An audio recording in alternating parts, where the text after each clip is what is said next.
In a sense, I think that smaller organizations that are entrepreneurial driven, innovative and courageous and also have unique concepts and ideas, and especially those that take action on those ideas as well, are awfully important to make a difference regarding the changes that is needed in the world these days. And those changes are quite fundamental, so it's not going to be easy. Within GRLI, it's a fact that Oasis, with its participation, has contributed enormously to, in a lot of ways, regarding our worldview, the way we work, introducing new concepts like whole-person learning, and it's been totally crucial to the development of GRLI. I pretty much think that the world needs scaled-up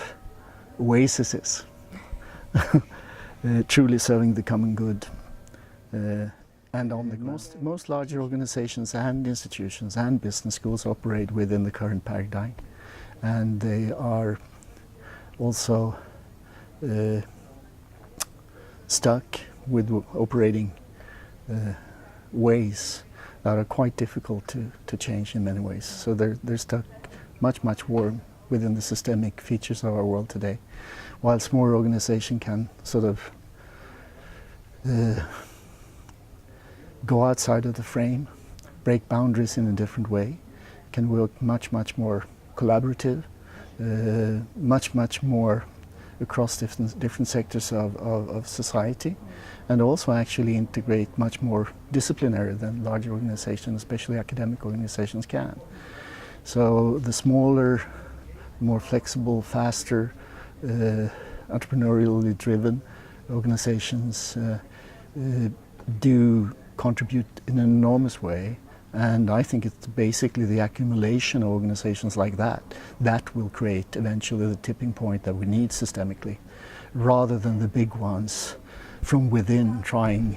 in an incremental way to They do have another role as well, because they're an eye-opener, so they do play an awfully important role in being examples and taking part of the important advocacy for change that is also needed, right? The large organizations do that, but they do it in a very limited way, and still very much within the framework that they've been operating within for ages. And the world of today needs more dramatic and drastic changes, and some of the smaller organizations are better equipped to represent that change and actually to carry it out on the ground, as I said to begin with. GRLI being a global community of action and learning, because that's what we are and what we strive to stay as. I think that the whole functioning of such a community is dependent on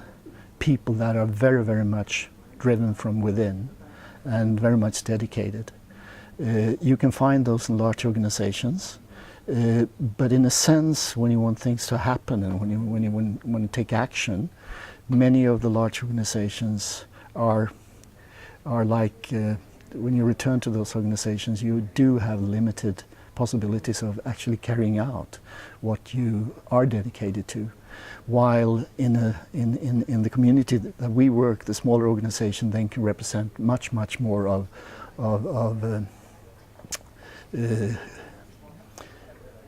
success, if you want to call it that, or good examples of actually making things happen at home. They also play an important role process-wise, and that's what Oasis especially has, because they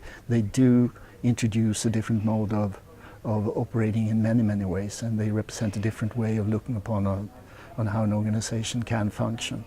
which is much more collaboratively oriented, much more integrated, more holistic in a sense, in many ways. And that's something that is awfully important for the way the community functions. So it's not just regarding what we want to achieve as a group or community when it comes to changing the way we train and develop managers or actually leaders for the future. It's also how we create an efficient and effective